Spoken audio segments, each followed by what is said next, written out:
Hello, welcome back to Live Reality Games Podcast. My name is Steven, and I'm here today with more postseason Surviving Bloomington All Stars content. And here with me today, we have the fourth place player from Surviving Bloomington, the fourth place player from Survival Challenge 2018, because she's consistent, my favorite person to ever vote me out. We have Hannah. How are you doing Oh, today, Hannah? that's a badge of honor, Stephen. Favorite person to ever vote you out. Thank you. Thank you. I'm doing so good. I will, you know what, being fourth place in two games, two like pretty big games Mhm. is nothing to shake my head about. So I'm pretty proud of it.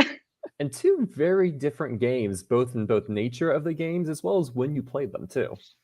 Right. Oh, absolutely. When I played Survival Challenge, I was not in what I call Survivor world at all. I was like my own little secret super fan at home in Dayton, Ohio, just not really talking about Survivor to anybody. Went and played this game on a whim and had no idea what I was getting into. And then now coming back, what was it? 4 years later? Yeah, Yep. 4 years later, playing again with a whole new strategy and in a whole different type of game. So Now you mentioned that you have some shout outs you want to get out there when we yes. start this. Yeah. So before we get started, I just wanted to just give a shout out to Casey for all his amazing work on Survivor Bloomington. This game was incredible. And not only that, like editing the episodes has been amazing as someone who has edited Survivor episodes before, Survivor Live game stuff. Only those who have done it understand how crazy it is and how hard it is.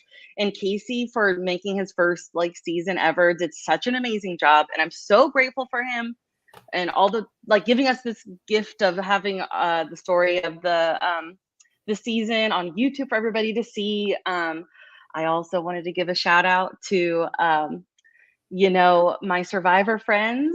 They know who they are, who when I got this last minute, you know, invitation to come play this game, and I had to message my friends like, "Do I even do this? Is this stupid?" And they were like, "You got to do it." So thank you to them for telling me to do it. Adam Bradford from Survival Challenge was the one who sent me the message in the first place to go play this. And I wanted to give a thanks and a shout out to you, Steven, and all the guests that have been doing the recaps. They have been so much fun to listen to. Like you had Taylor on twice, Mhm. Tyler was so fun, Mitch on twice, Angela on the finale. Like I have had so much fun listening to the recaps. I got you and Taylor's like back and forth was so much fun. Um, and then also like just to like be like, all about me. But like I just loved hearing you guys talk about my game. And I just felt so seen and understood. And you make me feel like such a great player when you guys are talking about my moves and what I'm doing. And like especially seen as in like you guys knew what I was doing and why I was Mhm. doing it. And it felt so validating. I felt so great. So thank you for all the coverage. Well, it was a joy watching you play and seeing you work. And I will say I was completely biased. And like, man, I I was know, right? really holding out for you to sweep it and have a victory at the end. Me too. Well, I don't want to spend a lot of time talking about your background. You mentioned you were kind of the secret Survivor fan in Dayton, Ohio, and then you stumbled across Survival Challenge. If you want to hear more about Hannah's experience Survival Challenge, there's a whole other podcast on this. Yeah. Called Behind the Player with Survival Challenge, where she details her game. But just high level, what have you like? You've had a couple years to think about your experience in Survival Challenge. You ran the majority alliance. You just end up being the biggest threat at Final Four and get cut. I mean, what's been on your mind about that, and what did you want to change coming into your next game? Yeah. So I went into Survival Challenge thinking that I was going to be classic first boot, like just this young girl who's not super athletic. That would get voted out quickly. I had no idea how great my social game would be, but I just like thrived in the midst of playing Survivor. I loved it so much. And I got to Final Four, had no idea that well, long story.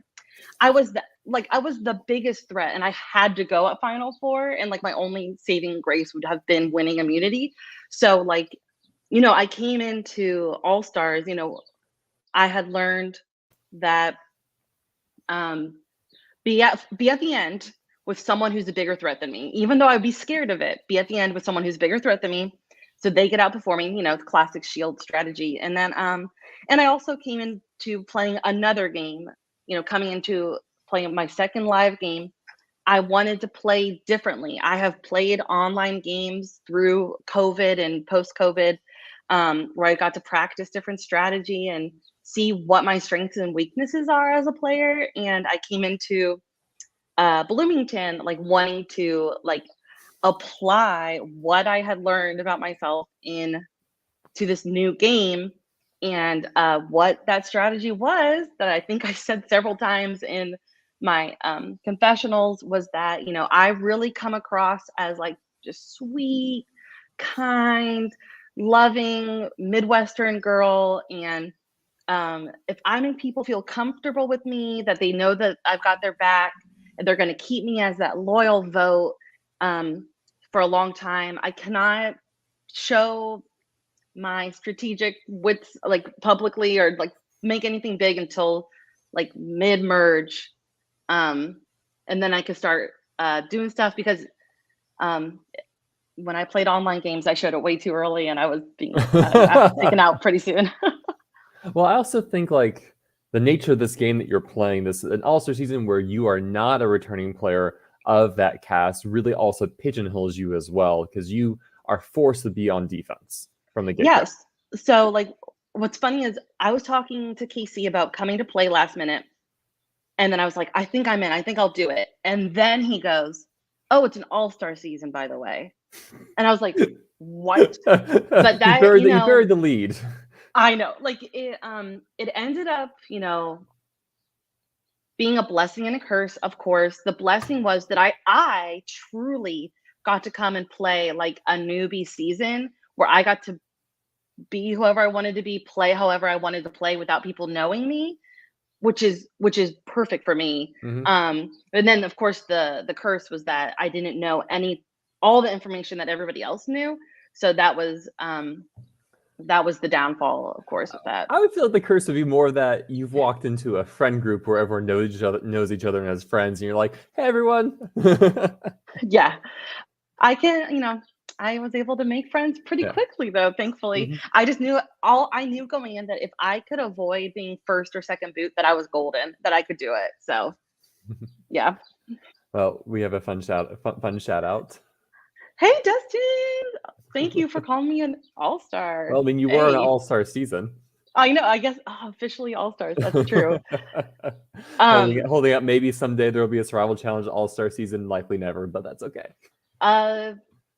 Never say never. It's non-zero. This is a tangent. It's non-zero, but it sounds like production would want to run 2 seasons, and that can be taxing on production. It can be. So we just need all the volunteers. That being said, I felt like playing this Bloomington All Stars was like my like swan song. This was my All-Star season, and by the last day, I was like, "Yep, this is my last one. I gave it all I got. This is it." So I can't wait to talk more about it. Don't good things coming for us? We'll see you back a couple years from now. 4, too soon. I'm 4th place again. Okay, so you said that like Adam Bradford messaged you like, "Hey, this season is looking for, I assume, female players." You knew Casey, I believe, through your experience at the Ohio Mall. Is that right or wrong? No. So Ohio, hosting Ohio Mall took place after Bloomington. I had just watched Casey play Realfoot on Facebook Live. And so that kind of goes into coming into playing this game. I wanted to hide a lot of my Survivor nerddom. I didn't want people to know. I was pretty open that I played one live game 4 years ago. and I haven't done anything since. But like, I was not talking about my help with this live reality games page. I've not talked about being on production for a survival challenge. I haven't talked about all this stuff. A lot of people were friends with Casey, and they would talk about watching him play real foot and things that happened. And I was sitting there biting my tongue because I also watched, and I was all up in the comments and everything. But I was just like, nope, I can't say it. Cannot say it. Cannot reveal right now. It's So hard when you're in these games and you're just biting your tongue, like not joining in on these conversations. yeah, it's so weird, just like not being your full self, just but doing what you have to do to survive. Yeah, because I remember in Survival Challenge, like my opening time with my original tribe, like players were talking about these Rob has a podcast like Brant Steele's. I'm just like, no, don't join in. Tone it down. Don't show yours a massive fan. But in retrospect, I'm like, oh, I really wish I joined in. I know. Um, yeah, so kind of this is kind of on the same page, but I did want to say that I recognized Devante from like someone who would always come up on my Facebook as a mutual friend, like Mhm. to request them, but I didn't know him. But like, I recognized his name and what he looked like, and I was like, okay, that's an LRG person. He might know who I am, which is not to be like I'm so cool or whatever. But it's like I recognize him, he might recognize me. And then I recognized Stacy, of course, because I had Yeah. volunteered at a game before that she had volunteered at, and I knew that her thing is that she does not play with people she knows. And Mhm. I'm like, okay, don't want to end up on a tribe with her because she will not play with me. And which later, we'll talk about that later. But Mhm. I recognized Adam as well because he had either tagged or messaged the Survival Challenge Instagram page, which I run. And so I had recognized him, and I was like, well, if he follows Survival Challenge, does he know who I am? Okay, Mhm. we'll see. So I was like kind of on edge about who might recognize me, but those were the people that I knew So of. in game, like, did anyone kind of push you for details about your experience, or like what happened, or people were just like, oh, you played once. We've all played something. That's it. I think people, from what I can remember, I don't remember anybody asking me too many questions. I think I kind of got written off in a good way, just like, okay, cool. Hey, Hannah's nice. Were there any fun reaction surprises of people post these when you kind of explained, here's what I've actually done or been involved in? Um, so I think that would have been really one of my biggest selling points if I made it to the final tribal, when I Mhm. would kind of, not that this is a big deal to reveal these things, but I Mhm. think it would have been effective because during the game, while Boogie was on jury and I'm still in the game, Boogie must have gotten his phone and he was looking up the live reality games website that people had been talking about. Mhm. And, the jury is not supposed to talk to players in the game, but I was walking by the jury and, me and Boogie were close. And he goes, Hannah, I opened up the LRG page. I saw it. He was like, no, she's like, I saw you on there. He was like, oh. And I was like, I know. And Casey came over. He's like, no talking. And I walked away. And that left me thinking, like, oh my gosh, like I might have a chance to win over some people with this like Mhm. revelation that I'm more involved than I was. But Boogie was super, super pumped to learn about my involvement in LRG stuff. So coming to this game, it's an all-star season. Do you have a sense of, are you the only non-Bloomington player? There's gonna be other non-Bloomington players walking into it. I thought I'd be the only non-Bloomington player, so Mhm. I was super relieved to see Connor. Mhm. Kind of relieved about Stacy Mhm. because I'm like, all right, someone who knows me. Oh, good. Oh, great. This could Mhm. be bad, but I was super relieved that I wasn't the only newbie, and I was super happy when Connor was also on my beauty tribe. Mhm. To also have a newbie, I'm like, okay, we can stick together. We could just pull in two more people, and we'll be good. Is there anything else you did to kind of prepare before coming into the game? I think that I didn't have much time. I think I had a week beforehand to get ready, and I think all I did was immediately stop drinking coffee. That's like my biggest what's the word? Recommendation for any heavy Viewers, we coffee might have started drinkers. a couple minutes late because Hannah needed coffee. Oh yeah, we might have. Yep. So I stopped drinking coffee to kind of get that caffeine detox out of the way before the game. But that's all I had time to prepare for. So, Did you which have is probably issues with that in Survival Challenge? The I caffeine had withdrawal? detoxed from coffee before Survival Okay. Challenge too. Because Hmm. I've heard some not horror stories, but unpleasant stories of players who do kind of hit that on like day 3 or something like that. Oh yeah, you gotta think of the stuff that you're used to every day. Mhm. So you enter the game. You've already kind of mentioned the players you've seen. Let's talk through. Like, is there anything you want to talk about the Brawn tribe or the Brains tribe from the get go? Um, let's see. I mean, just like before we found out our tribes or whatever, I immediately connected with Jordan when we were picking up our torches or like signing the waiver. Hmm. Me and Jordan got there at the same time and talked, and I think she could say the same thing. I think that we like clicked right away, and I think it's kind of that like little bit of that like gamer personality where you just kind of like, oh yeah, we could like this could work. We could click. And I'm trying to remember if yeah, I also before we broke into tribes and everything while everybody's showing up, I totally clocked Devonte and Boogie back at their cars getting their luggage out Hmm. talking, and I had like noticed that like okay, those two are tight. Like I was trying to make connections of like who's close with who because I have no information, and that super paid off when I was on a tribe with all of them. um but I remember talking with Adam. We were all in a circle before, the game actually started while people are checking in. I was, one of the last people to get there. Not that I was late, but like everybody was already there. I'm like, crap, they've already been talking and hanging out. But I, tried to talk to as many people beforehand, introduce myself. And I remember standing by Adam and chatting a bunch and like trying to get in good with him. So, It's a yeah. it's a small thing, but talk to me about the torch you picked. Oh, yeah.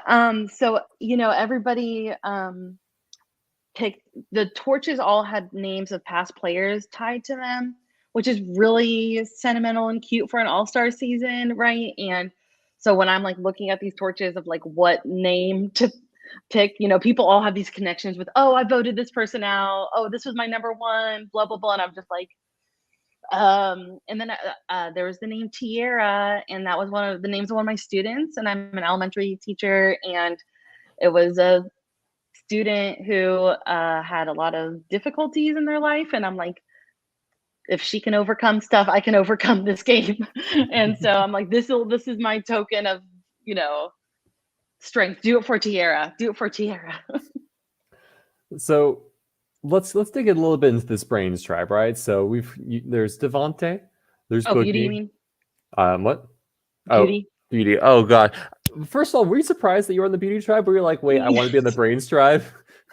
No, I was very surprised. I was highly honored, but well, then I remembered that Casey had asked me, what was your biggest like reason for playing well in Survival Challenge? And I was like, probably my social game. And when I learned that Beauty Tribe to him meant social game, I was like, gotcha. Yep, that's me. So Beauty tribe, your blue tribe, right? So you have Hmm. Jordan, you have Devonte, you have Boogie, you have Brianna. Connor, Yeah. Brianna. I was like, oh gosh, I should know this. Yeah, Brianna. You have Brianna and you have Connor, right? Um, you already kind of mentioned like you've had this initial connection with Jordan pregame. You saw Devonte and Boogie talking. Just kind of talk me through the opening dynamics of the tribe and your connections with these players. Yeah, I mean, I was just trying to get in good with everybody. I think I really just made a solid connection with everybody. I, Jordan right away was kind of saying was our first challenge we knew was going to be fire making, and she was like, "Okay, we need to find this," and then she was like telling people what to do in all the best ways. In Survivor that can come across as really bad, Mhm. but of course with Jordan, it's perfect. So she's telling us what to do, what we should look for, but in a very nice way. And And, I'm sitting there like, okay, I've connected great with this girl, and she is not afraid to use her voice and be vocal. Like, she Mhm, will easily be dictating the votes. mhm. I got to get in good with her. So I like go and I pledge my loyalties and my allegiance to her. I'm like, I'm yours. Like, please. Um, and I think, I just clearly noticed Devontae, Boogie, and Jordan really talking together. And so I was like, I need to get in good with them. So Mhm. I think I also, with Devontae, I think I was, of course, I just connect with him so well too. Like, he's so much fun. So I was connecting with him a lot and trying to get in good with him too. So Boogie is a former winner, right? I think he won Mhm. he won the most recent season Surviving Bloomington. Is that something you're like concerned or worried about, or just like we'll deal with it when we get there? I think that Boogie was such a great player because I knew he was a returning winner. And then I'm like looking at him, how he's like playing or like how he's strategizing. And I'm like, him? Really? Like, this guy has won because he was downplaying himself so well. And as the game went on, I really saw him like amp up his game and really strategize amazingly. But at the beginning, he was doing such a good job at playing like, whatever, let's go. Or, beauty, let's go, having a good time. And so I think that's probably why as the game continued, that I like started to get even closer with Boogie, the more he like Mhm. let himself be more strategic and be more like upfront about how he was playing. And I heard Angela say with you on her recap with you that like I was telling people after the game was over that I was just like so shocked with how much I bonded with Boogie. He's such a like the opposite person from me, Mhm. but it really doesn't matter when it comes down to getting to know somebody, and just like he cared about people so much. And Mhm. we had so much fun playing together and hanging out around the fire and stuff. So all that to say, I was not worried about him at the beginning because he really was hiding his strategic chops. And I just remember thinking like, "This guy won? This guy? How did he win?" Talk to me about Brianna. Yeah, so, she was very upfront about how she was, like, the first boot when she played, Mhm. and she was here for redemption, and I was all about it. I was all about wanting to keep her around and like, have her make the merge. I really wanted her to be in long term, but that doesn't mean I was not gonna sacrifice my game for her. No way. I was there for me first and foremost, and I would love to have her stay around, but I was going to scrape by surviving that tribe for sure, especially such a small tribe. I was, I those mean, small tribes are hard you're to no survive. stranger to being on a small tribe. No, yeah, I exactly. So, mean, you were in a tribe of six for I'm trying to remember what was your green tribe name? Ago? oh, I'll go. Yeah. Yeah, you were in a tribe of six for Ago, swapped to a tribe of eight for Tocha, went down to five, and then Hmm. your second swap tribe, which you were again Tocha 3.0. Ooh, you went down to five again, right? So because you Yeah. swapped the seven, voted at two, Hmm. merged at nine. Merge at 9. Never again. I mean, fingers crossed. I mean, I No. think it's fun as a viewer, but as a player, it was like so many like dreams were crushed. Oh, it's so, yeah, it's awful. Yeah. Um, anyhow, so talk to me about Connor. Yeah, so, yeah, like I said, like being newbies together, I wanted to like I wanted him to stay in as long as possible to protect each other's backs as newbies. Um, what a goofy personality he had. He had like this Hawaiian print shirt on. He was like already getting into the snacks we won during reward as soon as we got back to camp. It's like, all right. And then I think he was just so confident in himself being a bigger guy that can do physical stuff, that he didn't realize that they would vote him out over little old me. And Mhm. I'm the one who was making the connections, making people feel good and strategizing. And he was, oh, I will never forget the episode.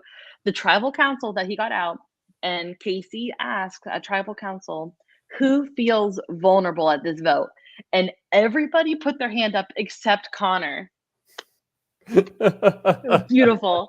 And he's just like, no, I feel good. And then he got voted out. Oh, you can't write that stuff. It was so good. Did you have any like more in-depth strategy talk, or is it just like, yeah, let's look out for each other because we're both first-time players here? I think just the Steven, I don't remember much. I'm trying to, but like I think that like I have strategy talks with everybody. I just want everybody to feel good about me. And definitely the vote before he went out. Like it's so obvious when people are lying to you. Like they're gunning for you. I don't know if I'm obvious when I'm about to vote for somebody, but that's pointless strategy talks. But you're trying to not have them read into the fact that you're about to vote them out. But yeah, I'd probably. How was he more forthcoming with his experience in Survivor Pacific Coast Trail and him making 6th place? Oh my gosh, I just remembered something about him. I think he mentioned that he had played with Elisa. Yeah, he played with Elisa. And I had this, oh my gosh, I just remembered this. I had this like thought. I was like, they're a secret couple. I know it. Why is he flying out from, where did he fly? He came in from somewhere. I was like, why did he fly out for this game? He's in a secret relationship with Elisa. I know it. We need to get him out. I'm not letting them get back together. But I mean, they're like a secret friendship, of course, but like not to the point that I thought it was. So one thing I love about these first, like I think it's the first one or first 2 episodes, is we get a very clear confession where you say like, I think it's like, I see Devante, I see Jordan, I know I need to be good with them, and you really hone in on that and get in with that group of 3, and your tribe kind of shapes up to be a group of 4 versus a group of 2 of Connor and Brianna. Yeah, that's like really one of my most proudest points of my game, which doesn't seem like much, but I'm just really proud of the fact that I was able to recognize who the power player, Jordan, and then recognize who else I need to get in good with to get into that core, which I did, so I'm pretty, proud of that. Is there ever a world where like you try to rally Brianna, rally Connor, get the 3 of you on the same page and flip the script on the other 3? Absolutely no. How come? Nope. That's way too much to do coming in. And remember, my strategy was to be the loyal, comfortable, you don't have to worry about me girl. And I'll just say now, like I modeled a lot of that off of Erica from 42. I was missing some confessions No, she about won like 41. coming in like a lamb but playing like a lion. Yeah. 41. Yeah. So no, Erica's not people's favorite winner, but after watching her game, I'm like, I think that's the winning game for me. Is I really respect Erica's winning game of like people. Her and Heather were the swing vote for so many votes at the merge, and people needed her and she got to make the decision.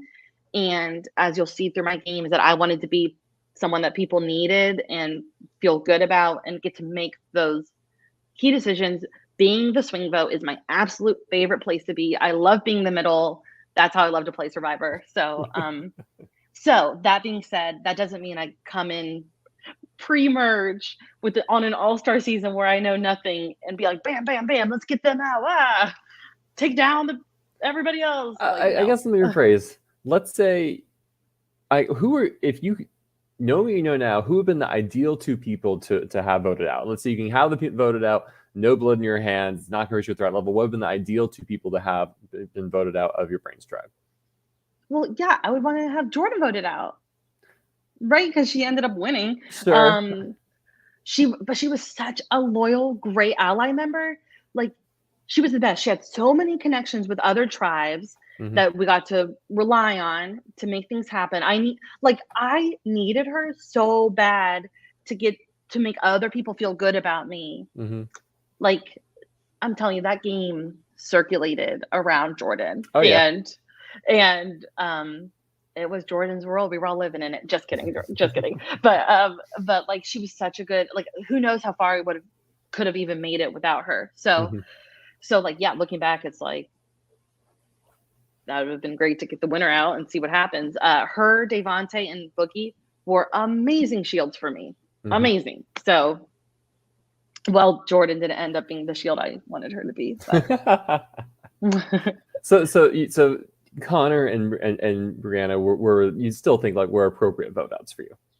Yeah, I'm fine with it. I guess I can't imagine voting out one of the other four now. Like, they're the best, so I can't even think about it. I love them. Your tribe wins the first and third immunity, but loses the second and fourth immunity challenges. Do you want to talk anything about the challenges? Anything stands out?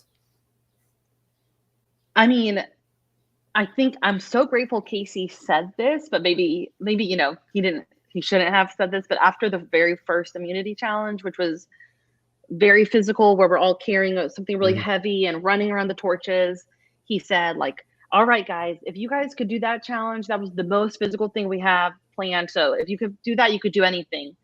I was like, yes, I'm so glad he said that, because I can be like, oh my gosh, I brought it up all the time on that first tribe. Like, I was like, that was our most physical challenge. That was the most physical challenge. We don't need Connor. Like, like that was the most physical thing, huh? Interesting. So like, I tried to really just say, like, keep me in.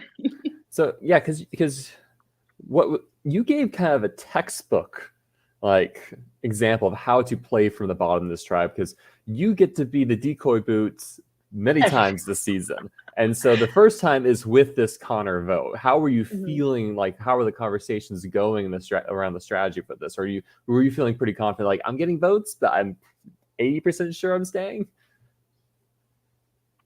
Yeah, I think I was 70% sure. Okay, good quantification. Yeah, I don't know why I had to like correct that, but yeah, I felt pretty good. But it's like, it really could be me. Like, it easily could be me. Yeah, being the decoy vote was not fun, but I like understood my place. I'm the newbie.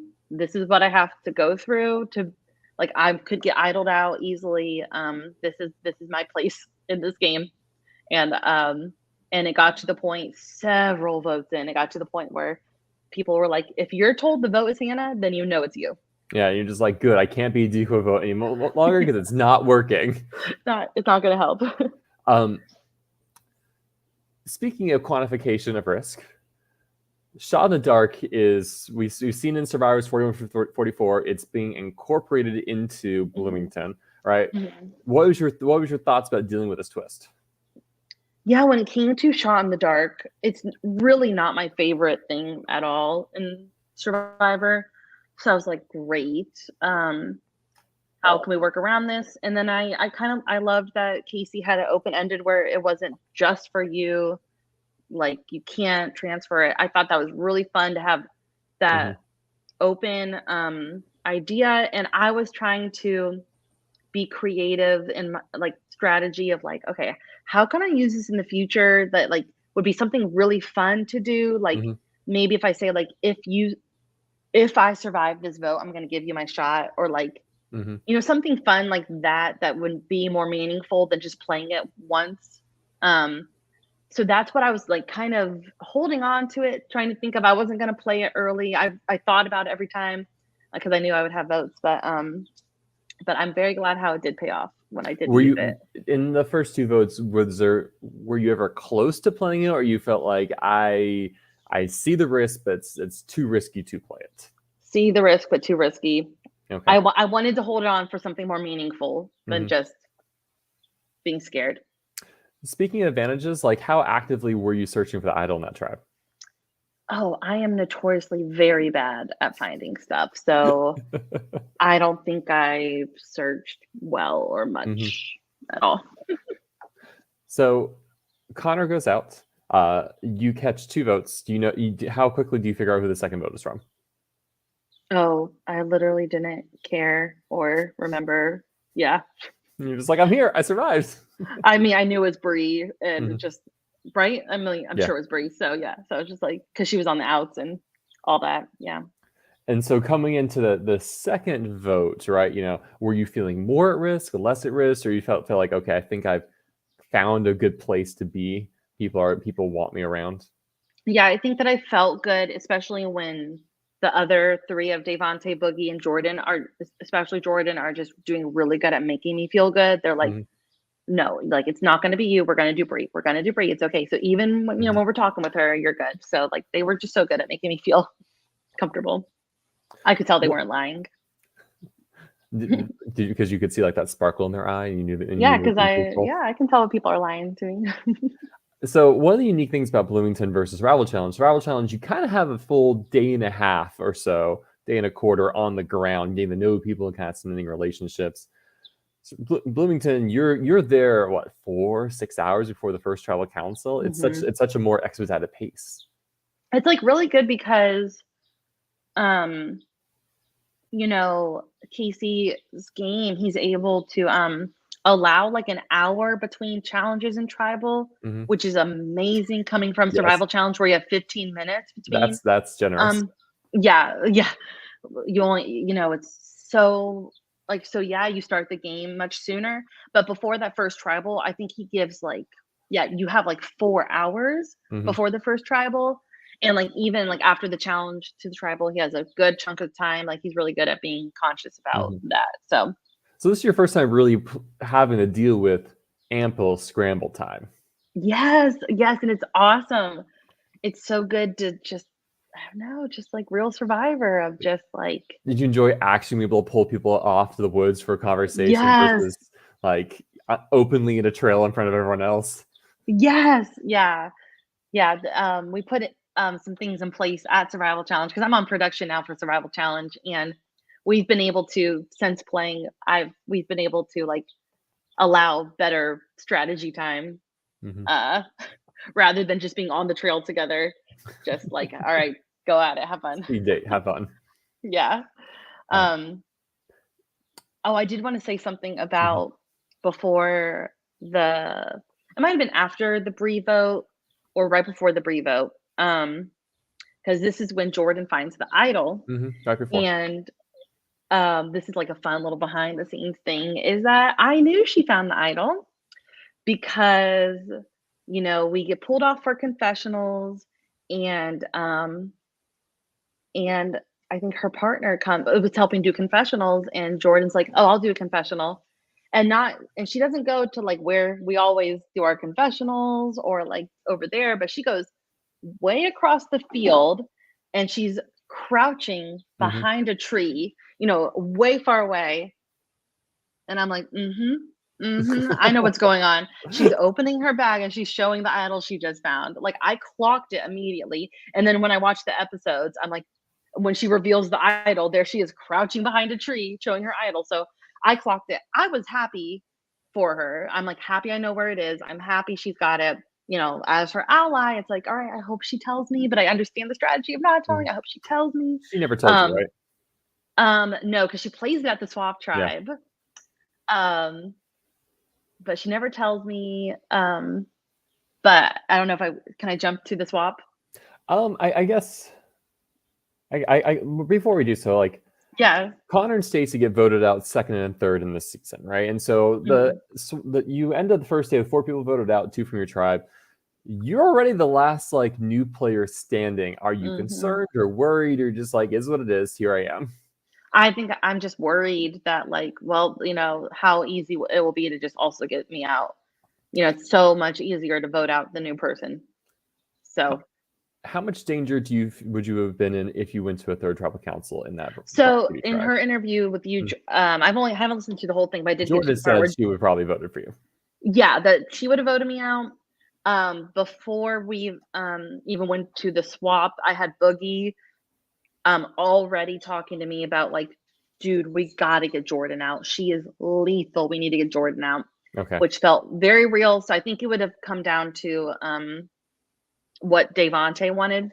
Hmm. And I think Devontae would have chosen to get me out instead of Okay. Jordan. Yeah, that's what I think. I would love to actually hear what he would do. But So would that if you go on the third tribal council, is the shot in the dark coming out then?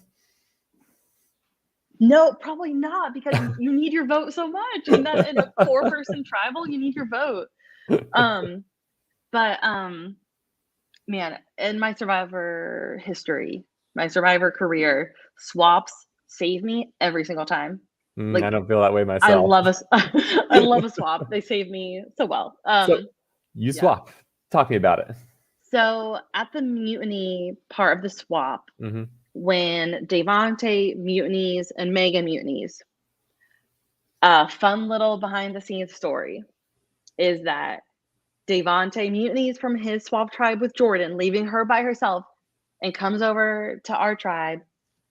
And he turns to me and he goes, "Listen, I told her, I said, you have the idol, you're safe, like you'll be good." And I was like, yeah, yeah. And I remembered that, like, he doesn't know that I know Hmm. that she has an idol. And I was like, and then I just like was like, I was like, oh, she has an idol. And then he gets caught. He was like, oh, yeah, yeah, I'll tell you about it later. I was like, oh, cool. So that was just like a fun moment of just like him accidentally telling something that he probably shouldn't have, and me having to pretend like I don't know already. So that was fun. I felt, I was hoping Jordan would survive over there. She looked scared. I still remember that. She looked scared over there, but she was good. Yeah, the way that the swap broke down, at least for so her tribe, it's for Braun, Jordan, Megan, and Dallas. Your tribe, you only have Mia from the Braun tribe. You get Mhm. Alyssa and James and Griffin from the Brains tribe, and it's you, Boogie, and Devontae. So you kind of Mhm. have like this Brains Beauty split with Mia, potentially me in the middle. There's a couple Right. of ways it could shake out.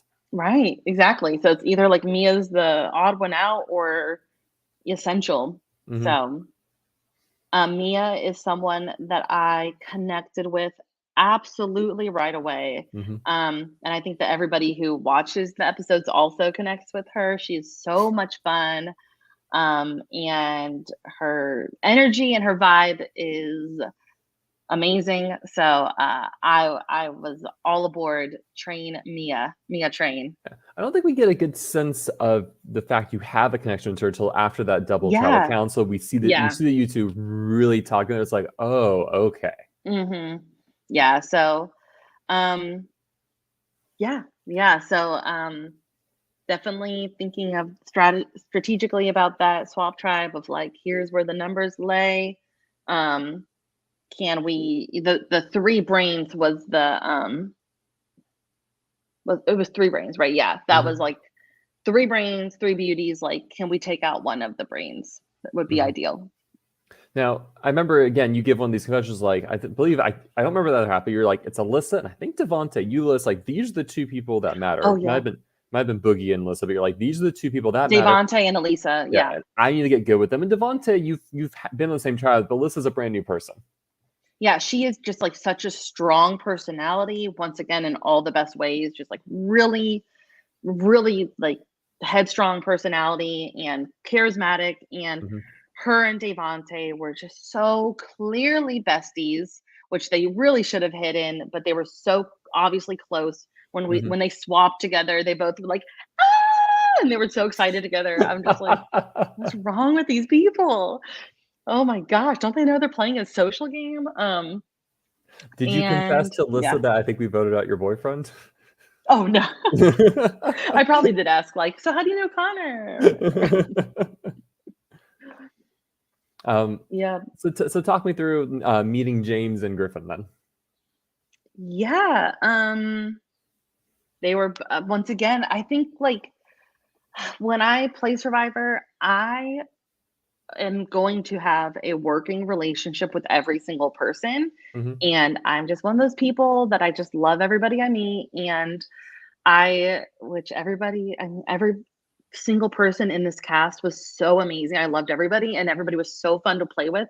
So I had a working relationship with all these people. I loved strategizing with James. I loved strategizing with Griffin, and I especially liked when he came back into the game, and getting to work with him more was like so much fun. Hmm. So I'm so glad he got back in the game to be able to play with him some more. But yeah, yeah, like everybody to me, everybody has potential. I will always have be open to anybody.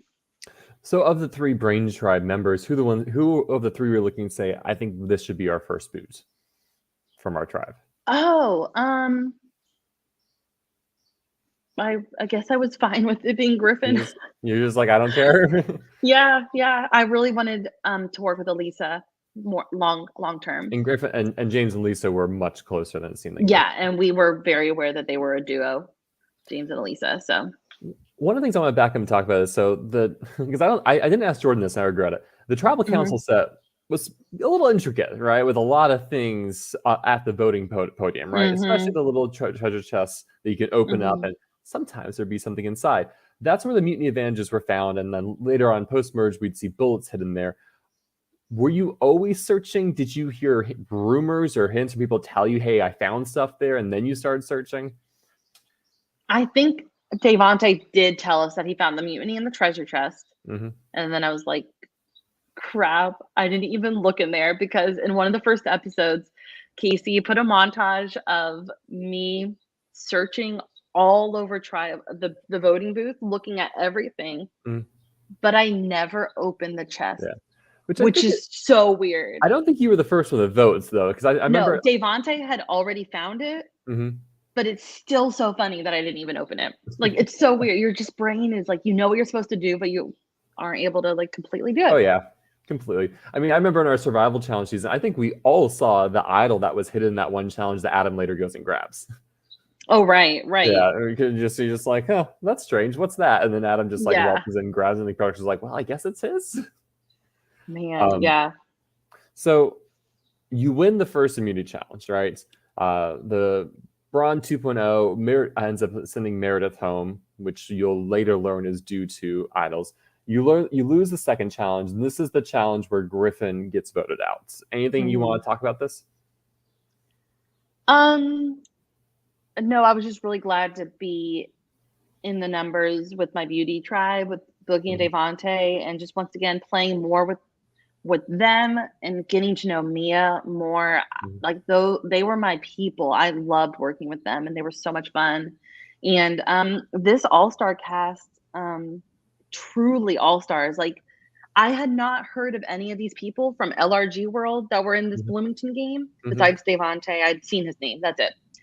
And I'm like, all these players are in the middle of Indiana. What has Casey been doing with this game that all these amazing players are here?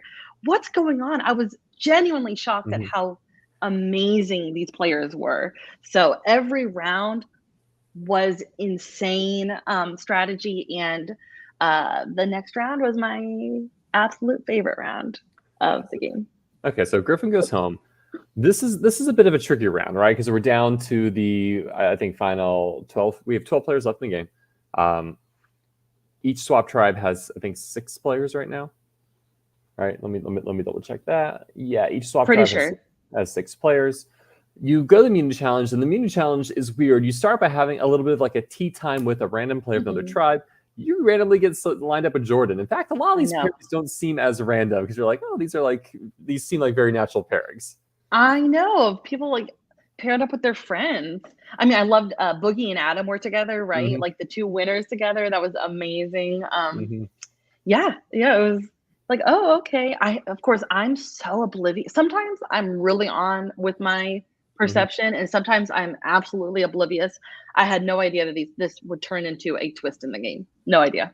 Oh, this meetup. And did you enjoy your Lunchable? Yeah, it was great. So talk to me a little about the food and sleeping situation, because I was really curious to hear about your night 1 experience, given our night 1 experience survival challenge was amid a torrential downpour, and you only have 1 tarp. So I don't know how you all fit everyone beneath it. Yeah, so I will say the living conditions of Bloomington were so easy compared to survival challenge. Now, I wonder if it was because it's an all-star game, and Casey, was treating us like all-stars and royalty, but he let us have like all this food. He let us have tents to sleep in. He let us have sleeping bags. Like at the merge, people started having their phones, like in the game, having their phones. it was insane, and like there's so, but that all that to say, like Mhm. I think that's because it was an All Stars game. I don't know if he would do that for in the future, but We'll report to Casey, you. yeah, Casey was very, it was so just cognizant of like making people feel comfortable, as in not like they need to have all their Mhm. like, all their like have to be like all beautiful and comfortable, but like making people like feel like safe and having their phones of like in case a loved one need to contact them. If somebody is playing with type 1 diabetes, they like literally need food. Mhm. So he like made sure the accommodations are for that and like so anyways, so the living conditions were very easy. I was able to sleep Mhm. at night. It was awesome. So back to you have a tea time with Jordan. Does Mhm. anything notable happen in this? Did you have like 10, 20 minutes to discuss to talk with her, right? Yeah, like probably 15. Mhm. Man, I could not tell you. I think she had played her idol by that point, right? Yes, yeah. Yeah, so I think we rehashed what ended up happening and if she was in an okay spot over there and who she was like working with and stuff.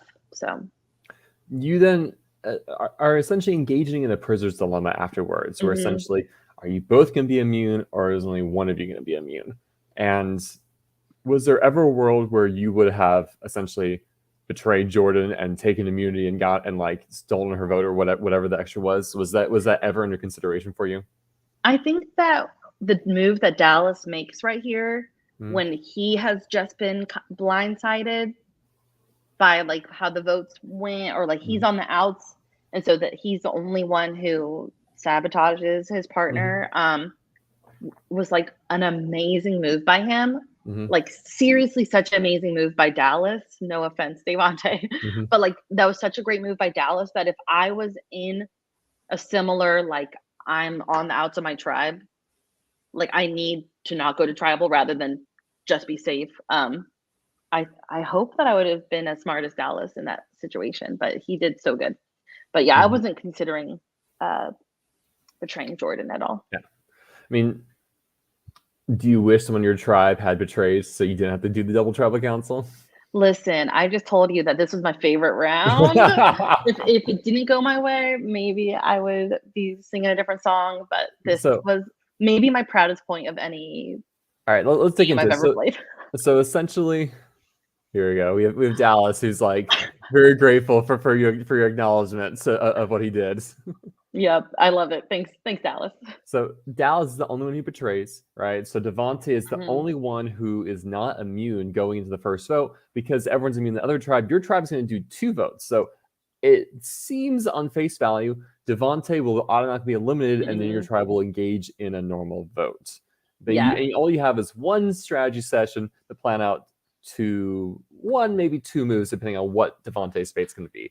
Talk me through this chaos. Yeah, I mean, it was okay, so honestly, my first reaction is thank God we've got an easy vote right here. Boom, bye Devontae. Like, woo, not me. Which is so bad. Sorry, Devontae. Because But my you got votes at the Griffin vote, right? oh, I'm sure. Yeah. Yeah, Every vote. like Yeah. like I think it was like you've been three runs in a row. You've been the decoy vote. Yeah. So I'm like, sucks to lose him, but that's another round that I'm safe. But at the same time, I'm also kind of like my heart is like, this is not the way someone should get out of Survivor. Mhm. Like with 0 votes against them, with this twist, like it's a great twist by KC, but like I was also just like this my justice, my like Survivor core Mhm. heart is like this is not how someone should go. And then when like people start actually saying that they gave or are giving Devontae their bullets, I was like, I think I'm fine with this. I was the last person to give him my bullet for the Mhm. record. Um, I was waiting for other people to put up what they're saying they're going to do. And and so talking about giving Devontae our bullets was happening in the same conversations of different strategy talks we're having. We've Mhm. got James and Elisa are talking about getting out Boogie and Mia. Mhm. which in the episode, Boogie is just so perceptive about knowing they're coming for him. I love it. And we've got Boogie and Mia saying, let's get out James and Elisa. And your girl is in the swing vote, and could not be happier because I totally had a working relationship with James and Lisa. They were like, Hannah, we want to work with you. Like, let's bring this to the end. I'm like, yes. And they were assuring me so much more. Like, they were like giving me all these like promises, but I know that they're tight anyways, but I like connect more with Boogie and Mia, loving them. And anyways, so I got to make the choice about what happened at that vote. And at the end of the day, I think that Devontae being super close with Elisa, I was like, no. I don't want that duo in together. And then James and Elisa together were already a duo. And I knew that my one-on-one relationship with Boogie and my one-on-one relationship with Mia was better than me being in a alliance with other duos, if that makes sense. So you have a shout out from Valencia. Hi, Valencia. She has been an amazing fan of through all these podcasts, which I'm really grateful for. She's so fun. So was Devontae just frankly getting shots in the dark and wasn't really a part of the strategy? Because he can't vote that first vote, I believe. Right. And then he votes wrong the second vote, I think. Or it didn't seem like he knew the plan. We blindsided him with that second vote, and we were like, we'll just do damage control, but he cannot know we're voting out Elisa. Like, he cannot know because he'll be upset about it. He'll try to protect her, but we'll just have to damage control. And that's what we did as much as we could. Given the trajectory of the season where Devontae will be the merge boot, right? Because the comp between him and Adam is going to really come to a head. Do you feel like this? Do you feel like, how do I phrase this? Did I feel like this was a waste? No. Okay. It's like, do you feel like James and Alyssa were the correct choices?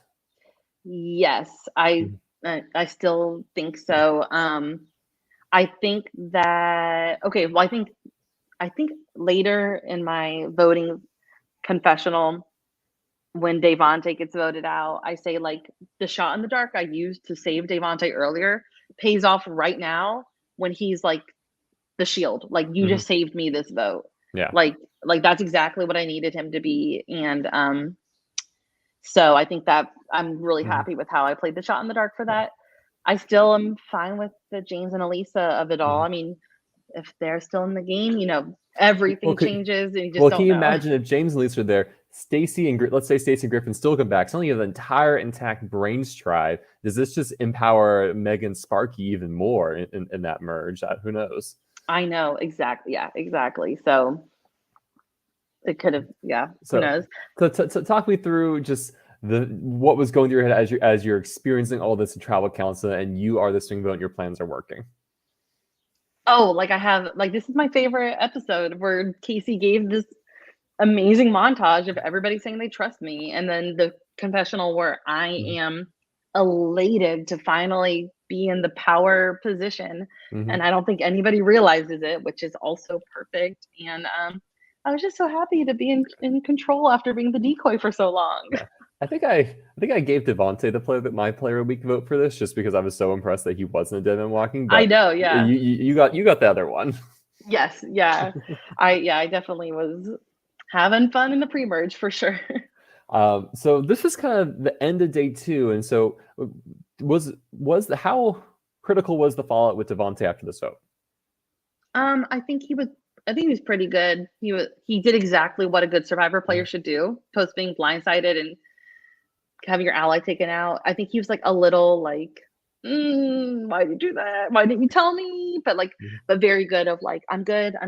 Like, I'm with you guys. Like, let's do this. So he played that perfectly. No matter how pissed he was, he played it perfectly. So how were you concerned walking to merge with your swap tribe being small, or you're just like, hey, I think things are not going to play along swap tribe lines going to the merge? Did you have any sense that, or just like, hey, I'm here, I've survived, let's see what happens? Oh, I loved who I was left with. Devontae, Boogie, and Mia. Mm-hmm. Like those were my people, and I loved being left with them. But we are going into a merge down Mm-hmm. in numbers, Mm-hmm. and I was absolutely ready to jump ship and once again scrape by in survival mode. I was absolutely ready. So I guess I just remembered I should probably share this little behind the scenes tidbit that I told some friends while they were watching the episodes. That we go into the merge where we're going to show up to the other camp and we Mm-hmm. are going to reveal that we're merged. And um, Devante slash Boogie have this idea of not revealing that Devante survived because of playing everybody shot in the dark. Mm-hmm. His goal, everybody, like, all four of us were on the same page of we're gonna lie and say that his one shot in the dark worked or something. I don't know, but so they're on the same page about lying. I'm like, heck to the no. I'm not co-signing this, but I'm, going like, yeah, oh yeah, totally.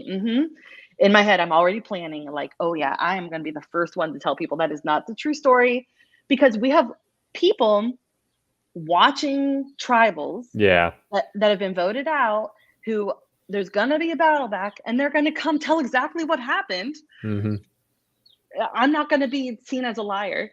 So when we're at the merge camp and we're sitting around and Devante's telling the story, I'm next to Megan Wolf. Once again, I've like never talked to her this game. I think I talked to her before the game started. And I lean over and I'm like, that's not the story. I'll tell you later. And she's like, oh. And so the second we have like a brief like minute where people are off, I'm like, he got everybody shot in the dark. He played it, so that's why he was safe. Like what he was just saying was a lie.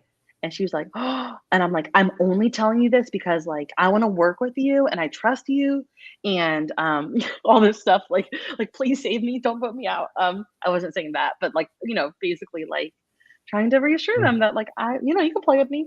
Mm-hmm. So that's what I did at the merge to save myself. Yeah. I'm And curious. throw Devante under the bus. I'm curious, like, it feels like you have a couple hours at camp before you're told that you're going to go vote someone back in. Was it just kind of like get to know people? Was it a lot of discussion of who you're bringing back in? Was it like who's going to be the first merge boot? What was what was being talked about? Yeah, so I think we spent a bit of time, just all of us around the fire together, hanging out. Then we get the reveal of voting someone in, and people break off into little conversations about who to vote back in. I was part of the crew that was like really advocating for Bree to get brought back in. She was not a threat to me at all, even though she had written my name down. She just was like your go with the flow kind of girl, and I was not scared of her at all, even if she came back in. So I really wanted her back in. So yeah, and as Jordan said in her interview, when Bree said during her pitch that she was coming after Jordan, and if you voted her back in, she was going to get out Jordan, and all of Jordan's allies are in the merge. Like, yeah, no, we're not gonna do that. So she's like totally missed her chance to get back in. You're meeting a lot of players the first time in this merge, right? You're reunited with Jordan, but you're meeting Megan and Dallas from the original Brains tribe, and then a slew of original Brawn players as well, with Adam, Megan Wolf, as well as Rosie. Any notable interactions or exchanges, or people you're like, wow, I really want to work with this person? Yeah, just trying to form that open connection of like a working relationship. That's what I call it, a working relationship with everybody. Like you can colleagues. like we could, yeah, we can strategize together. We can see what we can make happen. I just think that move that I did with Megan Wolf, like telling her what really happened, she like pulled other people aside in her alliance, Adam and Rosie, and told them what happened. And I think I remember going up to Rosie and being like, did Megan tell you like what I said? And he was like, yeah. He was like, you're good with us. And I'm like, yeah, cool, great. So So I was getting good with them. They were like, she's the mole, she's the the sabotage for, I don't know, she's the jump shipper. Like we'll take her up. Now, Megan from the Brains Tribe is a really good friend of Jordan's, and so is Mia. Was that something that you were able to pick up on, or something that was kind of revealed to you down the line?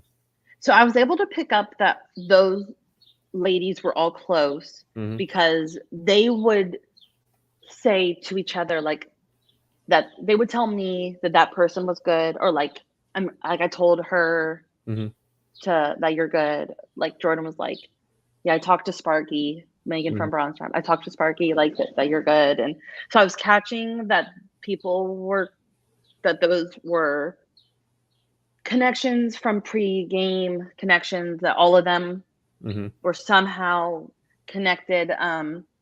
And yeah, I just think one of my downfalls was realizing how strong those connections were. And something I've learned is that, like, at the end of the day, you really don't want to vote out a good friend. Sometimes it's really hard to vote out a friend. So I just didn't realize, like, maybe for me it's kind of not as hard to vote out a friend, but for other people, like, it can be hard. So so it's like I definitely picked up on stuff and knew stuff, but didn't realize at what point it was. Were there any players in particular you wanted to see enter back in the game for the battle back? Or any players you didn't want to see enter back in the game for the battle back? I think I was open with anybody that I had not interacted with at all, so that they wouldn't have any bad blood to me. And then, like I said, like, I was cool with Bree coming back in. So likely you didn't want to see Alyssa or James come back in. No, I thought they would be very anti me. So when Elisa had made it to the end of the challenge with Griffin, the battle back challenge, I was like, holy crap, that could have been her instead of Griffin. Oh, that would have been bad. Like you said, you had much less bad blood between, considering you both voted for each other. You were the name. Yeah. Yeah. I was a little worried, but he's a great social player, so he made people feel good about him and stuff. So talk to me a little bit more than the chaos of voting a player back into the game. That was so much fun, and Casey let us talk in the middle of voting. So, like, I think so that made it so fun. I know that's not pure Survivor, but it was really fun when, like, the first person comes back from the voting booth, and I think it might have been one of them, might have been Sparky, and she's like, I voted Griffin, or like who she wanted back in. Stacey. She, like, told people, she's like, that's who I voted. And that, like, really is a good spark. No, not Griffin. Stacey. Sorry.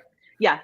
She was like, I voted. She did pull Australian Survivor where she shouts the name from the voting booth for everyone to hear. I know, but, like, it's a good. I think that's who she voted, but it's a good spark that gets other people to vote that way too. So that was really fun. As it trickled down, everybody's talking about who to vote. And you knew Stacey's reputation, but you've never actually been in a game with Stacey, right? No, and that was good. So when Stacey got back in and we had our first conversation, I was upfront with her of, like, I'm so glad to see you in here. I know that you don't play with people in the game, but we haven't played together. Does that count for me? And she was like, no, we have not played together. So, like, I'm open to playing with you. And I was like, perfect. All right, let's go. Yeah. So anything else notable happened at the end of the second night? No, I'm ready. Man, we're already past an hour through this. Oh my goodness. I know. Yeah, I'm ready to start talking about the merge in the end. Yeah. So talk to me about the Devontae vote. Yeah, I just was glad. I know I, of course, wanted him to stay in, but I viewed him as a shield. So whenever that shield was put to use, it was put to use way sooner than I wanted it to. But I was showing these new people I was working with that I was good to work with them. It seems like it's my impression of you in the early merge is your connection with Jordan gives you a lot of mobility. Yes. Yeah, like, I really did have to grab onto her coattails and hang on, and she was, like, doing a lot of the work and, like, vouching for me to people, like, oh yeah, Hannah's good, like, yeah, she's good for her vote. At least my impression of the merge is you kind of have, on one hand, there's, like, the swap, it's like swap drive versus swap drive, right? You have the Brawn 2.0 kind of picking off the Brain 2, sorry, the Beauty 2.0. On the other hand, you have this Brawn, you have the Brawn 2.0 is really like you have this Brawn trio, but then you have kind of this Megan Jordan like dynamic going on, and sometimes with each other, sometimes they're against each other. Right, right. Oh, what a good game. It was so fun. A lot of things to keep track of and Mhm. stuff.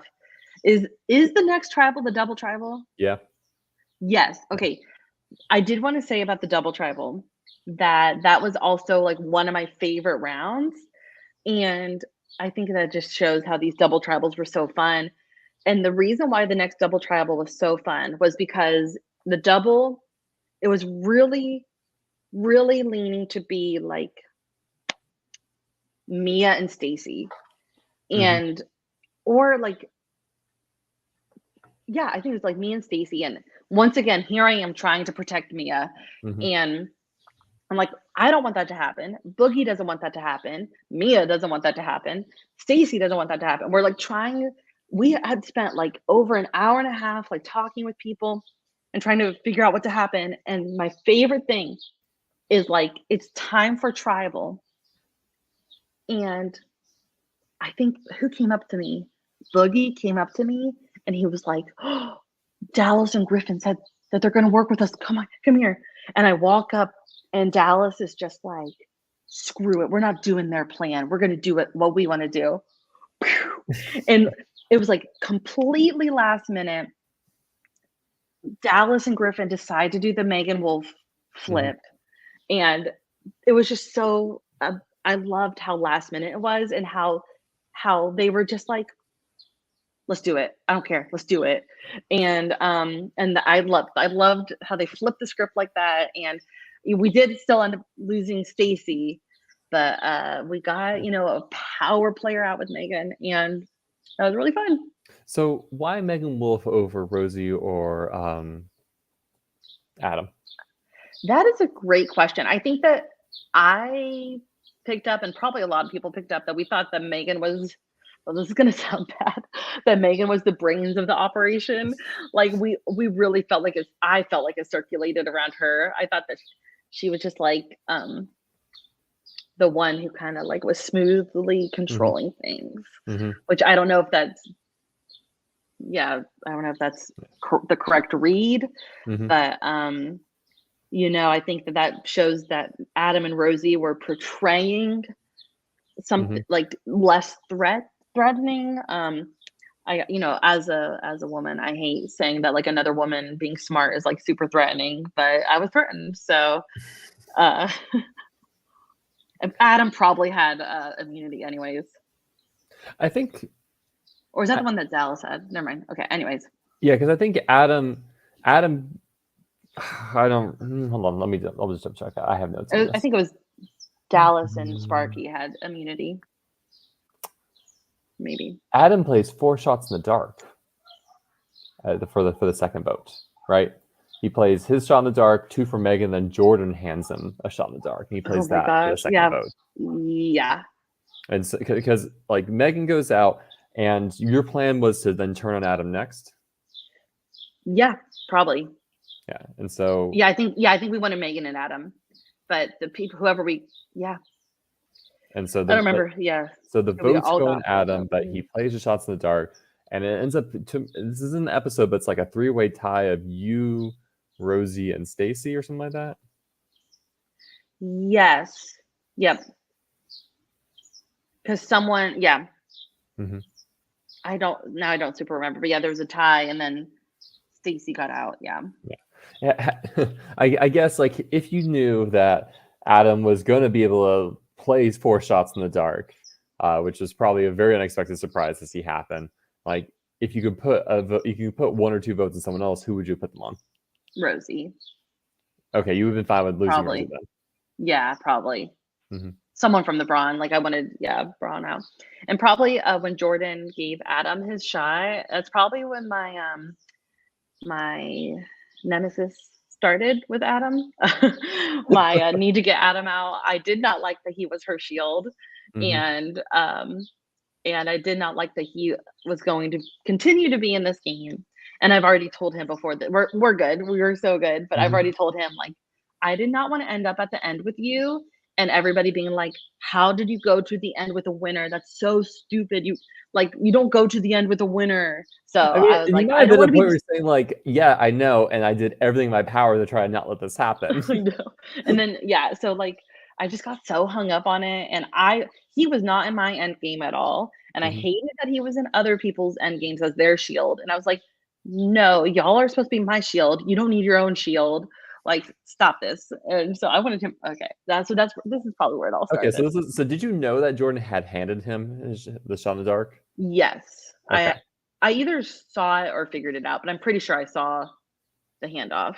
Okay. Yeah, because it felt like, strangely, as the merge progressed, you almost needed Adam actually as a number instead of as a target. I know, and just once again, you know, you just gotta be open to work with anybody and, like, even like, you still can just, like, get closed off to people. I just, like, had it in my mind that, like, I'm not gonna be that idiot that brings the winner to the end Mhm. I mean, I when I felt could've beat robbed them. Mhm. that we just didn't get to see, and I don't think we really got to see any scenes of just you and Adam talking one on one because I just really I wanted to know know, what was this like at this point. I know. It was all friendly. We were Mhm. good. So double travel ends. Stacy going home. Was that like good, bad, neutral for your game? Neutral, yeah, Okay. didn't really affect me. Yeah, and I I feel loved playing with her, though. She's you got I know you love Stacy. Stacy's the mhm. best. Love her. She's I so felt like fun. She's so fun. I feel like if you knew then what you knew now, like that you needed to actually have to be building alliance, not against Adam, but against Jordan and Megan, right? Mhm. Stacy would have been a better person to have at your back because she just didn't have the connections that other players did. Right, yeah, I didn't want her out for sure, so, Mhm. is the next challenge the touchy subjects challenge? It's when Boogie goes home, which Oh, Boogie, mhm. that is touchy subjects, right? Wow, Um, oh, yeah, yes, it's that final was nine. touchy subjects. I'm very proud of winning touchy subjects, my first immunity win ever in a live game, which just proves what I'm actually good at is perception and social awareness. Mhm. And that is when I was like, when you get immunity, you feel like you could do anything. And I'm like, here it is. This is when I take out Adam. I'm gonna do it. I was really trying hard to get the forces to vote out Adam. They voted out Boogie instead, and which was, once again, just like a big player. Uh, I think at that vote, I think he was actually like trying to not vote out Adam. Like Adam had won him over. I was like, come on, Boogie. So even Boogie wasn't super sold on voting out Adam. And yeah, so Boogie gets voted out. And I thought that my work at Final Nine to get out Adam had finally paid off at Final Eight when everybody was on board to vote out Adam. I'm like, I did it. Mhm. My move happened. I did it. And that's when his shot in the dark Yeah. lands again. That final nine, it's the last vote out of that 3rd day, right? And Oh, yeah, yeah, yeah. it's Mhm. this crazy vote because let's see, I think Adam like no, like I can't remember the order, but Megan plays her idol, Adam plays his idol, and Mia finally plays her idol that she's been sitting on. Did you know about her idol? A lot of people had speculated Yeah. about it, never told me, which I love that for her. I Mhm. love that she never told Yeah. me. I love how she never told anybody, but a lot of people speculated she had it. Yeah, so the 3 idols are played, so you couldn't have gone Adam out anyways, Mhm, unfortunately, and, you end up seeing Boogie go home. Uh, mhm. how are you feeling it like, Boogie going home is probably not the best for your game, like, that you probably I guess?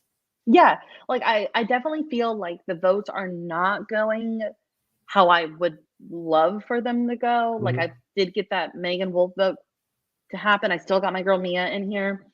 Um, they're not going exactly how I want them to go.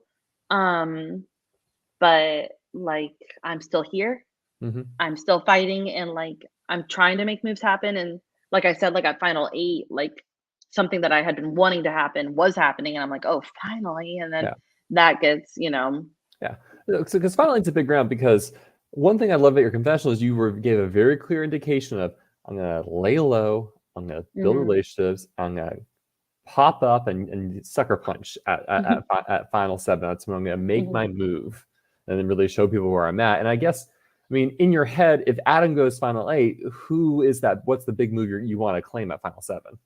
I think so. I think that at final 9, when I had immunity, is like when I was like, I'm just gonna do it early. I'm feeling it. I just want to do the move now. So like whatever this big move I was waiting for, which thinking about it and looking back, I've realized that like that was one of my other bucket list items coming in, was to like control a vote, which I did get to do in the pre-merge. So like it kind of was a bucket list item already, but like wanting to like dictate a vote at the merge was like kind of like a bucket list item for me. So I think so, also having a resume builder, but like that was like my like, all right, at the merge, I'm gonna do something. So even though I didn't super get to do it, but that was kind of a goal. Yeah. But like, let's say Adam does go in final 8, final 7, who would have been the person you would really want to blindside to really kind of set and leave your mark? Probably Sparky or Dallas. Okay. Wait, yeah, Dallas was still in, right? Yeah, Dallas was still in. Yeah, probably Sparky or Dallas. Well, because what's weird, as I was watching, I remember going like, I was like, I think Hannah needs to. I think Jordan needs to be the person Hannah needs to blindside. I know. It's just more like I don't think it's good for Hannah's game. It felt much like Christian Hubicki's blindside, where what's her name? Gabby went from. Yeah, when Gabby Pascuzzi blindsides Christian, her best ally at like final 9 or something like that, because she's like, I can't go with you late in the game, and I need to prove that on my own, and it ends up being a disastrous game. I'm like, is this what Hannah needs to do? Hannah needs to like take out Jordan because like no one would expect it. It would be a big move, but also at the same time, like Hannah, like what, I don't know what the fallout of that would be. I know. I was saving her for like 6 or 5. I was saving her for close enough to get her out before final tribal, but not too soon, like you said, like really not too soon. And I think that you said she mentioned it in her interview, but Jordan had a boot list that she had written out for the last day and had showed me of like, here's the order of who we need to vote out. And then final 3 is me, you, and Rosie. And she had written out, she had Sparky at final 4. She had, I think Adam was lower, of course, than where he lasted to. But you know, I was all on board to her, like, yes, let's do it. I love it. But you know, back in my mind, I'm like, but you are going out like 5 or 6 in that area because she was playing amazing. Yeah. So one player I really want to talk about then is Rosie, because that Rosie ends up being one of the most critical players as the end game progresses. And you mentioned like you were fine with him going at the final 11, final 10. Like, talk me through your relation with him, and like how much had you like verbally tried to lock down, like, hey, we need to go to the end together. We need to be there for each other. Yeah, like I think during one of the recaps, you were like, has Hannah talked about her dream final 3? We're just not privileged to see this as a viewer. Yeah, and I had said it, you know, who my dream final 3 in my confessional is. Okay, so on the last day, I'm going into the last day like I am one of the final tribal goats. I am the newbie. I am someone that people are perceiving as just being a number. People aren't really perceiving me as a threat or perceiving me as doing much. I'm a goat. And, you know, when you watch the episodes, you hear people talking about their final 3, and I'm in a lot of them because a lot of people like me, but they're not threatened by me. So I'm very self-aware of this. And I'm realizing, okay, I have a chance at winning if I'm at the end with 2 other people that people aren't perceiving super highly, which is Griffin and Rosie. And just like I think that I played an amazing game, like under the radar game, I think Rosie was doing the same as well. When I see the episodes and I see what he was doing, just that loyal number. But like but the problem is when people are perceiving you as not being in control much and not realizing the decisions he's making. Anyway, so and then I thought like it's a Caroline issue. Yes, Griffin as a battle back player, I thought that gives me a lot of leeway in winning. Of you know, you just say like, hey, I voted him out once, like whatever, you know, like I thought that because I want to be here. And I really like Griffin a lot. He's so much fun. He's so smart. So anyway, so that was my dream final three right there. I don't even remember what your question was, but yeah, so I did have, of course I had those conversations with Rosie and Griffin being like, dude, people don't perceive us and what we're doing. We need to be at the end together. I said that with both Griffin and Rosie, and both of them were, audibly on board with me. And me and Rosie had talked about how Jordan wants to be at the end with us too. And we were like, let's do it. Let's do it. But I was laying the groundwork with Rosie of like, I'm pretty sure, maybe he can tell me if this is wrong. I'm pretty sure that I had been like, Jordan's playing an amazing game though. Like I want to go to, and I think I was pretty vocal. I want to go to the end with you and Griffin.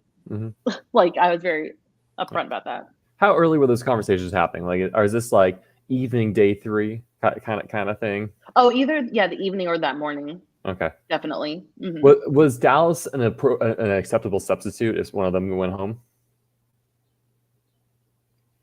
Yeah, I think that I could definitely tell that Dallas was playing really good. I felt like he was calling a lot of shots. Because we didn't. Super Dallas smart has too. We don't get to see a lot of Dallas in the edited episodes either, so it was hard. It was hard to really know like how much is he driving it versus Megan driving it.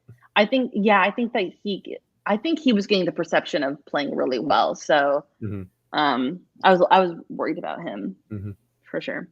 So final 8, the round begins. You have this crazy nighttime challenge, which basically find a needle in a haystack or an idol in the woods at dark. What I remember about you in this challenge is that everyone seems to have a unique clue, and you are very happily sharing your clue with people. Yeah, I was like, "Yay! Hey, you scratch my back, I'll scratch your back." Like I'm open. So that was such a fun challenge. Even though I kind of hated it, but like so, so cool with like what a fun challenge to do and like the social dynamics and man, I think I had looked right where Sparky had looked too, and I just was so close. I mean, had you been immune this round, would that have changed anything for you? Oh, I would have just felt empowered to just try to pull off something else crazy. So not vote on Adam. Yeah, because so like no, I probably would have wanted to vote. No. So that's night of day 3. Morning of day 3, we have a Survivor auction. Yeah, that was fun. The Survivor bucket list. Ding. Casey put a little confessional of me doing that, which was so fun. What did you end up getting? I think I got a Lunchable and a bullet because I kept on outbidding Adam because I didn't want him to get anything of importance. Well, which kind of works since Adam doesn't get a piece of the amulet. Yeah. Though he does get a bullet. I don't think he did think out of it. I can't remember. Oh, yeah, I don't remember. Yeah, I don't remember. Yeah. And so walking in strategy for this round, it sounds like everyone was kind of like, yeah, Adam just needs to go. Yeah, I think that I don't super remember this round, but what is this finals? This is final 8. This is when Mia goes home because Adam plays the lone shot in the dark. Yeah. Yep. So, everybody was on board, giving him false hope and trying to get him out. My plan was finally coming to fruition. My dreams and hopes were right there. Well, I felt this was such a make or break moment for you because if Adam goes home, your focus shifts off him and you can just go do something else. I know. I know. And I don't know if you believe me, I just feel like in the moment, exactly what you're saying, when Adam keeps surviving, I am like realizing like in the moment, I'm just like, this is screwing up my game so much. Like every time he keeps surviving it is all negative to me. Like it doesn't help me at all, which is so crazy. And it doesn't show signs of a good player that it's all hung up on one person still being in. I mean, you are, I don't know how well you've been sleeping. Would you say you were sleeping well or sleeping poorly? I was able to sleep, but you know how your brain is just so taxed in these games. These are long days. The weather is hot, right? So you're eating something, but not a lot, right? It wears on you. And yes, yeah. I because what I guess what I was saying is like, okay, Adam is not going to final 8. At final 7, he is immune, right? And so everyone just naturally turns to Dallas or Megan, which is, while great for you, is not being driven by you. You're just like, oh Exactly. no. I know. I Which almost know. seemed like you almost seemed like pivot and grab Griffin, grab out, and say, all right, we take out Jordan tonight or something like that. Yes, Do something really exactly. crazy. Yeah. I probably only have about like 10 or 15 minutes Okay. left, but I would love to, I Yeah. would So, love to so, so, spend, so let me fast yeah, forward. So yeah. Mia goes home at final 8. Do the shot in the dark. Adam is immune at 7-6. I think these are critical rounds. This is where we see Dallas and Griffin go, which I think is just bad for your game. All right. Yeah, and Jordan picked up so perfectly that I needed Griffin in this game because I wanted to take him to the end. And she was so threatened, as she should be, by how close I was with him, that she orchestrated him getting voted out. She was like, not on my Well, watch. that final 6 challenge where you go and you're essentially helping him try to win immunity, I think was I don't know if that was when it really raised the red flag for Jordan, but just like that's when I I really saw know. how close they were. Yeah, and like that is where the red flag came from. And I should have, tried to do a better job of like being like, no, it's because I wanted him to be Adam. But it was too late, and that's obviously like a little regret. Obviously, a regret I have is trying to help him I win. mean, were you going to Rosie that round and say you can't vote out Griffin? He needs to be in the final 3 with us. Oh, this is they did this. They did this move completely without me. They Jordan orchestrated it. Do you vote Adam this round? You probably vote Adam. No, he had immunity. I was going for Sparky. Oh, okay. You're completely blindsided when Griffin goes out. Yep. I'm like, no. So that was one vote that I had no idea. Yeah. And I think Jordan had been like, would you be willing to put down Griffin's name? And I was like, later. Yeah. Oh yeah, later. Sure. So didn't do a good enough when job. Griffin goes out, what ends up like, what is your new final 3 in your head? Like like if you had to sit in the end, who do you want to sit next to at that point? Oh my gosh, right? So I think so definitely Rosie. And then I think I was fine with Sparky. Yeah. Because even though, during touchy subjects, she got seen as like playing the best game and stuff. But I just viewed Adam and Jordan as way bigger threats. So final 5 rolls around. Adam doesn't win immunity. Jordan wins immunity, and so that makes your decision easy for you. Oh yeah. Yep. Goodbye. You have the happiest expression during that travel council. I just want to say. I know. I haven't been able to see that episode, but I heard that I had a great face, so I'm gonna have to go look at that. How many times did you write Adam's name down this season? Oh my gosh, I should count. Probably more than my name was even written down. So Adam was at final 5. At what point did you realize that like Megan, Jordan, Rosie were just locked into each other? Was that at final 4? So after the final 4 challenge, and Sparky wins it, and I start having, after that challenge is over, I'm kind of like, perfect, easy vote, Jordan. Jordan should be voted out right here. This is the clear, like, I'm not that big of a threat. Jordan's a huge threat. And in my brain, I'm thinking the smartest choice is for her to be voted out. So I start talking with Rosie first. And we're walking, and he is giving me he's a pretty good liar. Like I was kind of like thinking that he was like on board, like he was agreeing with my arguments that Jordan was a huge threat and should be voted out. And we were like walking and talking, and I was like, I don't know if Sparky will be on board, but like I really think for your game, you need to send me to fire. Like you need to give me a chance, because Jordan needs to be voted out, whether or not Sparky can. And he was like, talk to Megan and see what happens. So then I start talking to Megan, and I'm starting to talk with her, and I'm really picking up that it is not going anywhere. And I had kind of picked up from Rosie that he might not do it. I'm like, okay, if I can get Sparky, I think he'll do it. And I'm picking up from Megan that it's not going anywhere. And I was like, okay, go ahead and stop me. Like, if there's absolutely no chance that you're going to vote out Jordan. And she was like, yeah, there's no chance. And I was just like, for real? And I think I like had to walk away or something. I'm like, this is insane. And so then the next time I talked with her, like I had my like arguments ready for like why she needed to vote out Jordan. I listed everybody on the jury that would be definite votes for Jordan. I listed them out. I said, Megan, Jordan was not taking you to final 3. She has a boot list and she was planning on voting you out this vote. Like she was voting you out. Like, why would you keep her in when she was going to vote you out? And that's where her argument of like other people's loyalties are not my loyalties, which of course me being the one voted out, I'm just like, oh, that's so stupid. So like I was giving her such good arguments.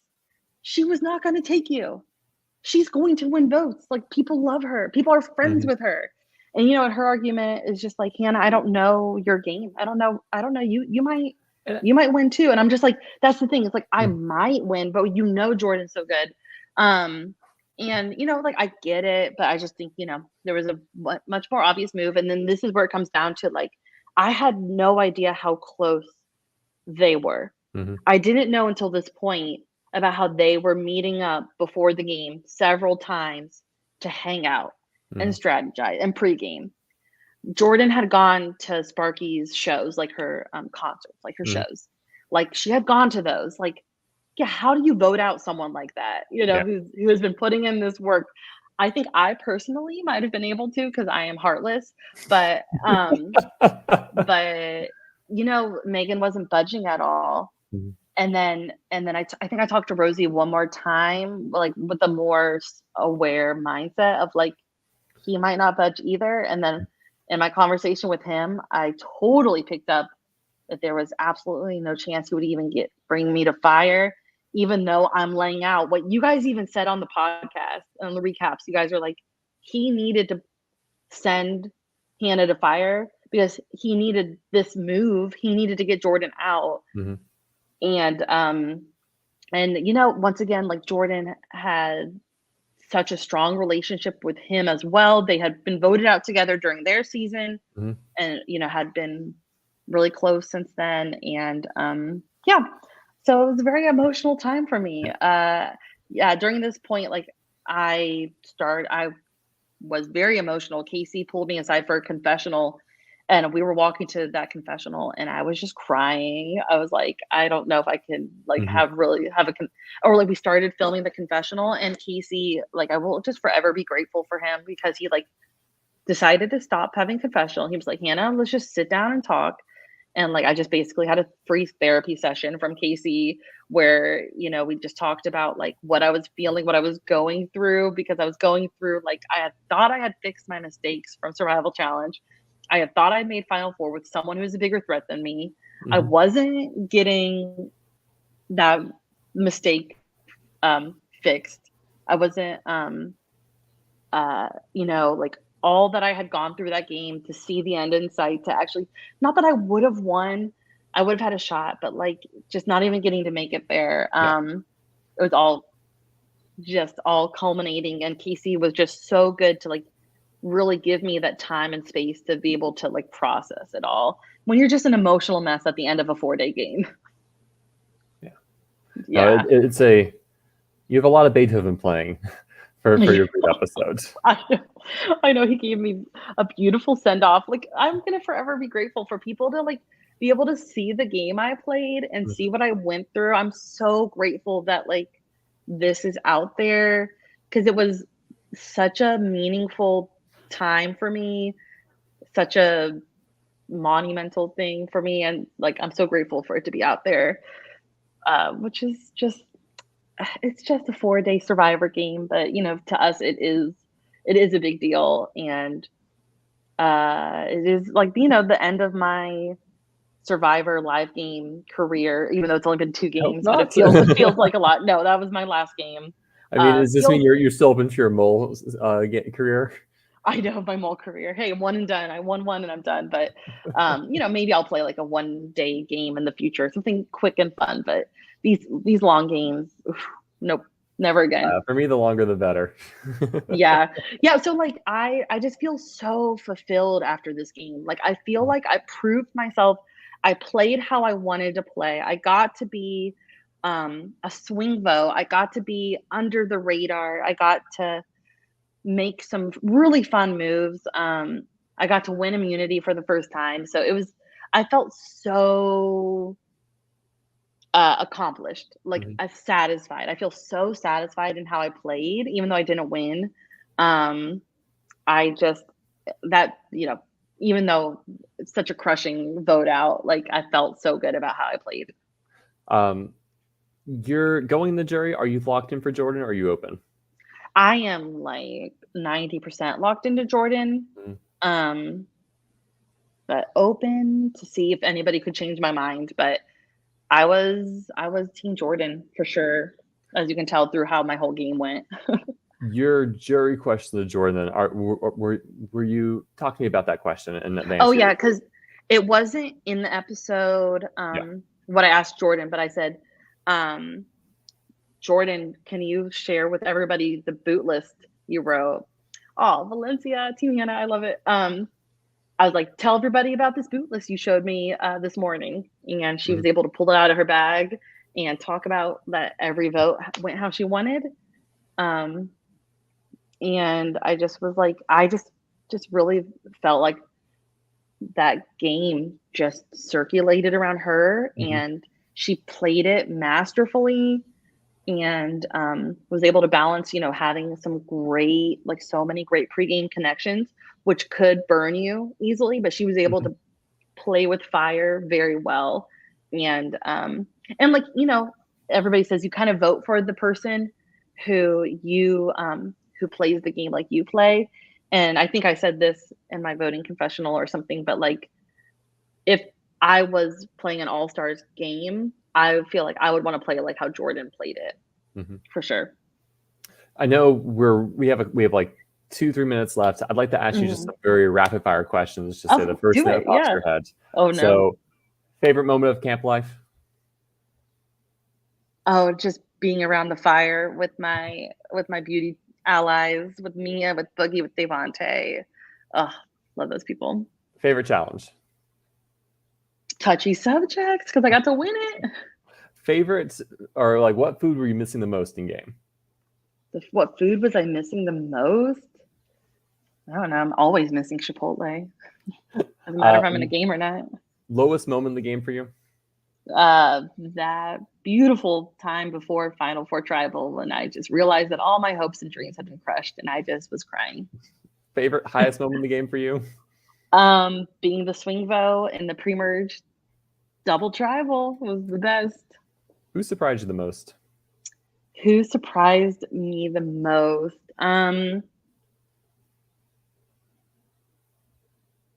Let's see. I think that I will say, and I've kind of already said that, my friendship with Boogie, like, surprised me the most. We connected so well, and just being completely different people, but just connecting by just on a human level.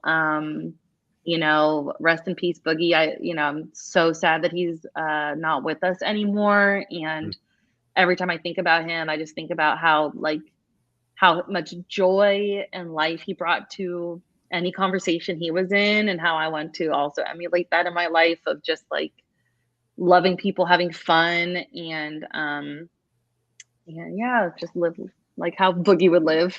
So definitely glad that Casey made these episodes so people can Mhm. just see how great Boogie was. Who do you wish you had a chance to work with?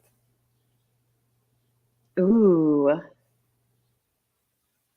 I wish I would have been able to work longer with Elisa, even though I voted her out. I think that would have been really fun to start on the same tribe together and go that way. Who's one person from your Survival Challenge 2018 cast you wish you could have dropped into this game? Oh my goodness. You know that Justin Walters getting dropped into any game would just set off everything. So seeing him get dropped in this game would be hilarious. Advice for future players? Oh boy. Man, so people that are going to be playing this next season of Bloomington, which I'm so excited for you guys getting to play Casey's game. I hope to be there day one, see you guys, be taking pictures and stuff. My advice for anybody playing is to,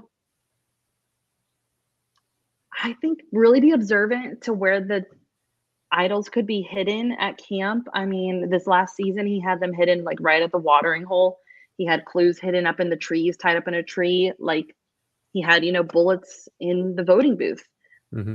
I think that Casey like kind of thinks outside the box when it comes to where he hides stuff, but he can make them like super easy. He can make it pretty difficult, but I just try to be open to all that stuff because I'm just really bad at that. And I would advise other people to be better at that. Well, Hannah, you're saying this is your last Survivor game you're playing in, but you are involved in some other games. Is there anything you want to Yeah. shout out or discuss your upcoming plans this summer? Yeah. I am on production for Survival Challenge. Find us on Instagram and on Facebook. It is just really, I'm biased here, but really one of the best games out there. Their challenge design, their challenge sets are amazing. They go Facebook Live this year. It's like the first week of July. So follow us on Instagram for really fun updates, and we'll post videos on Facebook as we go live. It's such a fun time. Um, and who knows, you might see some people in the cast. So um, so check out Survival Challenge. And will there actually be decent weather in Illinois this year? Never, Never. Yeah, no, never. it's prepare yourself for storms or 100-degree weather. There's Yep, nothing in between. there's no in between. Well, Hannah, I'm so grateful I was able to grab you this morning to talk through your game. I really enjoyed watching you play. It was fun having the root for again and just seeing just a whole different side of you playing. Just thank you for your time today. Thank you so much, Stephen, for all your coverage and stuff. Um, Thank you everyone for tuning in, listening, and maybe we'll have one more recap in the future. Have a good day, Ooh, everyone. hopefully.